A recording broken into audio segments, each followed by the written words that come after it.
Stat zone में आपका स्वागत है। मैं हूं महावीर रावत और एक कहावत है ना कि लहरों से डरकर नौका पार नहीं होती है और कोशिश करने वालों की कभी भी हार नहीं होती। और दो खिलाड़ी जिन्होंने ये से बिल्कुल करके दिखाया है वो है दिनेश कार्तिक और हार्दिक पांड्या। दिनेश कार्तिक ने तो यहाँ तक कि कमेंट्री भी शुरू कर दी थी। जब टेस्ट खेलने भारत इंग्लैंड गया था तो वहां पर वो एक निजी टीवी चैनल के लिए वो कमेंट्री करने लग गए थे। बहुत लोग कह रहे थे कि उनका करियर अब खत्म हो गया है। हार्दिक पांड्या की भी वो कहानी थी, कह रहे थे कि उनका बैक जो है वो अब शायद ठीक नहीं हो पाएगा और अगर वो बॉलिंग नहीं कर पा रहे तो फिर वो कैसे इस टीम में बतौर स्पेशलिस्ट बल्लेबाज आएंगे। लेकिन इन दोनों की कहानी हम आपको स्टैट्स के जरिए बताएंगे। लेकिन इस समय इस सीरीज में भारत का कौन सा बल्लेबाज कितना अच्छा प्रदर्शन कर रहा है ये हम आपको बताएंगे। हालांकि अभी भी बल्लेबाजी में कुछ सवाल जरूर हो सकते हैं क्योंकि जो स्टार्ट्स बल्लेबाजों को मिल रहे हैं उसका एक बड़ा स्कोर नहीं बना पा रहे हैं। हम आपको बता दें कि विराट कोहली, रोहित शर्मा इस टीम में नहीं है।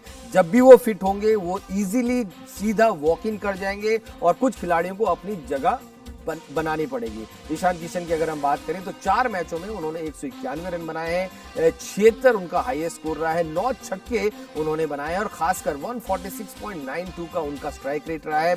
उन्होंने पहले एक जरूर कहा था कि कुछ समय पर वो एक स्टेडी स्टार्ट देने की कोशिश कर रहे थे, लेकिन फिर आखिरकार उन्होंने अपना नेचुरल गेम खेलना शुरू किया। 2 50s उन्होंने अभी तक इस सीरीज में बना ली है। बहुत अच्छे स्टार्ट वो भारत को देने में कामयाब रहे हैं। उसके बाद नंबर आता है हार्दिक पांड्या का, जो 4 मैचों में 117 रन उन्होंने बनाया है। उनका हाईएस्ट स्कोर 46 रन का रहा है और खास बात जो स्ट्राइक रेट है वो 154 के आसपास रहा है। खासकर जिस पोजीशन पर वो आते हैं कई बार उन्होंने पारी को संभाला, कई बार उन्होंने पारी को संवारा और नतीजा ये है कि अब वो एक टीम में सर्टेनिटी माने जा रहे हैं। और अगर हार्दिक पांड्या की हम बात करें, बॉलिंग में अभी तक उन्होंने कुछ खास नहीं किया है, लेकिन बल्लेबाजी में अभी तक जरूर वो अच्छा खासा प्रदर्शन कर चुके हैं। तो ईशान किशन की अगर हम बात करें, हम हार्दिक पांड्या की बात करें, उसके बाद हम अगर दिनेश कार्तिक की बात करें कि किस तरीके से वो एक सीरीज में एक रेवोल्यूशन की तरह सामने आए हैं और उन्होंने ये भी कहा है कि वो अपने आप को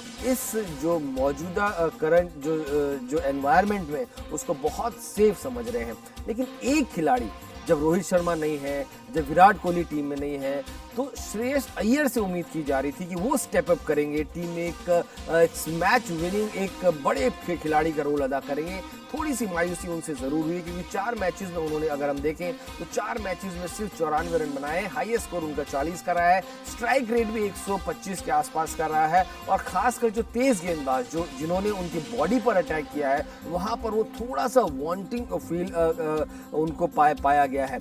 तो ये श्रेयस अय्यर की कहानी है, वो जरूर आखिरी T20 में इस आंकड़े को और बेहतर बनाने की कोशिश करेंगे क्योंकि अभी वो नंबर 3 पर खेल रहे हैं, लेकिन जिस दिन विराट कोहली टीम में आएंगे उन्हें नंबर 4 या 5 पर खेलना पड़ेगा। इतनी ज्यादा गेंदें उन्हें खेलने का मौका नहीं मिलेगा। तो ये जो श्रेयस अय्यर के आंकड़े हैं, जिस तरीके से वो सीरीज में उन्होंने परफॉर्म किया है, कुछ बेटर, क्योंकि 4 मैचेस में उनकी लगातार बैटिंग आई है, ऐसा नहीं है कि उनकी बल्लेबाजी नहीं आई है और अच्छे खासे उनके पास अपनी पारी को संभालने, संवारने, सजाने का भी मौका मिला है। लेकिन 40 अगर आपका हाईएस्ट रहा है तो ये जरूर वो इसे बेटर करने की कोशिश करेंगे। अगर हम श्रेयस अय्यर के बाद की बात करें तो दिनेश कार्तिक, इस खिलाड़ी के बारे में हम क्या कहें, जितनी तारीफ हम करें, इनके साथ के खिलाड़ी अब जो है वो कमेंट्री कर रहे हैं, चाहे वो मुरली कार्तिक हो, चाहे वो इरफान पठान हो, जिन्होंने इनके साथ डेब्यू किया था T20 में, वो इन्हें जब प्राइज देते हैं तो इनके साथ इनका इंटरव्यू लेकर उन्होंने कहा भी है कि अब तो मुझे आदत पड़ गई है कि जो मेरे साथी थे वो अब मेरा इंटरव्यू ले रहे हैं। बहुत ही हम्बल है इनकी कहानी पर। अगर कभी कोई किताब, कोई फिल्म बनेगी तो आप जरूर देखिएगा क्योंकि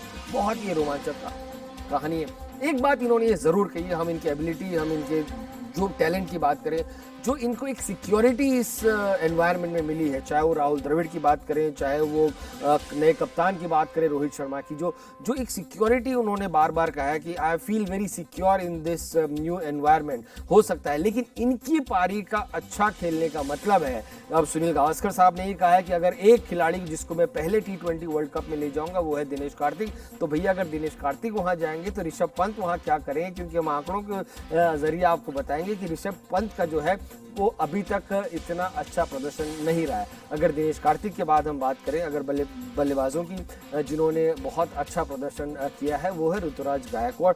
हालांकि कुछ मैचेस में इन्हें तो स्टार्ट ही नहीं मिले। चलिए, अच्छी बात है, जहां आपको स्टार्ट नहीं मिलता है वहां आप 0, 1, 2 में वो पारी को आप नहीं काउंट करते, लेकिन जहां आपको मिलता है अगर उसे आप कैपिटलाइज करें तो वो बहुत बड़ी बात होती है। और ये ऋतुराज गायकवाड़ ने करके दिखाया है। अभी तक उन्होंने 4 मैचेस में 86 रन बनाए हैं, हाईएस्ट उनका 57 रहा है, स्ट्राइक रेट भी उनका अच्छा खासा रहा है, एक 50 उन्होंने जरूर बनाया है।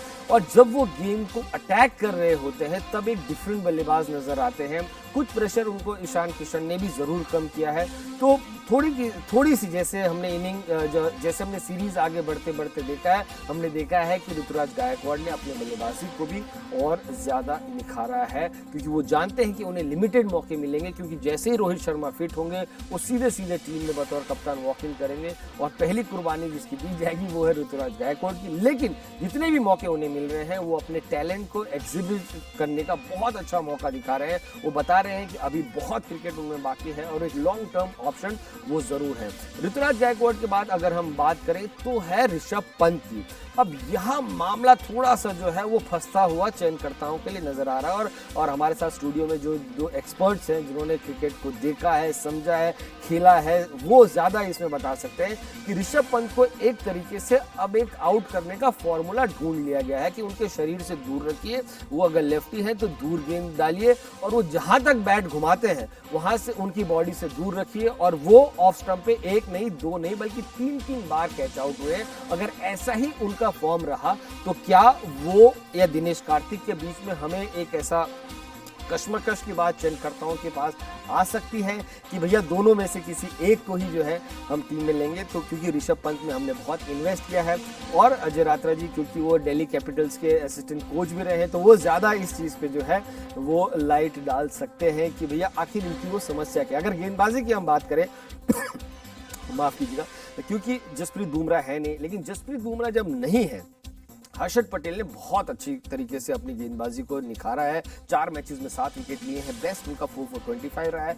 और देखिए इकोनॉमी रेट उनका क्या रहा है, वो मोस्टली गेंदबाजी करने आते हैं डेथ ओवर्स में। और डेथ ओवर्स में अगर आपका 7.23 का इकोनॉमी रेट है तो आप ऐसे गेंदबाज को सबसे पहले प्लेन में बिठा के सीधा वर्ल्ड कप ले जाना चाहते हैं, क्योंकि he is worth his weight in gold. जिस तरीके से वो चेंज ऑफ पेस करते हैं, वो खिलाड़ियों को छकाते हैं, चाहे वो कोई भी विकेट हो। और जब खिलाड़ी अपने पेस से वेरी करने में बैट्समैन को छकाने में कामयाब होता है तो उसे विकेट की इतनी ज्यादा मदद मिले ना मिले उसको कोई फर्क नहीं पड़ता। एक और गेंदबाज भुवनेश्वर कुमार, अगर हम बात करें इनकी गेंदबाजी की तो इनकी गेंदबाजी में वो पैनापन लौट आया है। और जब हम पैनेपन की बात करते हैं तो पहले भी वो लाइन और लेंथ तो वही डाल रहे थे, लेकिन उनकी गेंद स्विंग नहीं हो रही थी, एक विकेट से जिप जो उन्हें मिल रहा था वो नहीं मिलता है। लेकिन इस सीरीज में हम देख रहे हैं कि 4 मैचेस में 6 विकेट लिया है, बेस्ट उनका 4 for 13 रहा है। और इकोनॉमी देखिए 6 रन, अगर कोई पावर प्ले में या कोई गेंदबाज आपको सिर्फ 6 रन प्रति ओवर दे रहा है तो फिर आप समझ सकते हैं उसकी जो फॉर्म है, उसकी जो लय है वो कितनी अच्छी है। बहुत अच्छे ये वापस अपनी फिटनेस, अपने फॉर्म, अपने जो भी इनके हुनर है। और जो मेरठ के गेंदबाज है वो कहते हैं जब वो कैंची चलाते हैं एक कभी अपने मर्जी से वो गेंद को अंदर बाहर इस समय कर रहे हैं। और जब भुवनेश्वर कुमार के हाथ से गेंद छूटती है तो ये मानो कि भुवनेश्वर कुमार की बातों को वो मान रही है कि अंदर जाइए, बाहर आइए, बैट्समैन को चकाइए। ऐसी ही अगर हम बात करें एक और गेंदबाज की जो इस समय थोड़ी लय में आया है वो है युजवेंद्र चहल। अब युजवेंद्र चहल के पास पिछले अगर हम 1-2 साल की बात करें तो जो कुलचा है कुलदीप यादव और युजवेंद्र चहल, इन पे बहुत सारा जो टाइम है, बहुत सारे मैचेस हमने इन्वेस्ट किए थे, बीच के ओवरोज में ये हमारे काम भी आ रहे थे। लेकिन अचानक क्या हुआ कि ये दोनों जो है हमारे स्कीम ऑफ इवेंट से बाहर हो गए। हमने देखा कि राहुल चहर को यूज किया जा रहा है, रवि बिश्नोई को यूज किया जा रहा है। पहले 2 मैचेस में लगा कि भैया अच्छा है कि उन दोनों को यूज किया जा रहा है क्योंकि युजवेंद्र चहल को तो अपनी लाइन एंड लेंथ मिल ले रही है।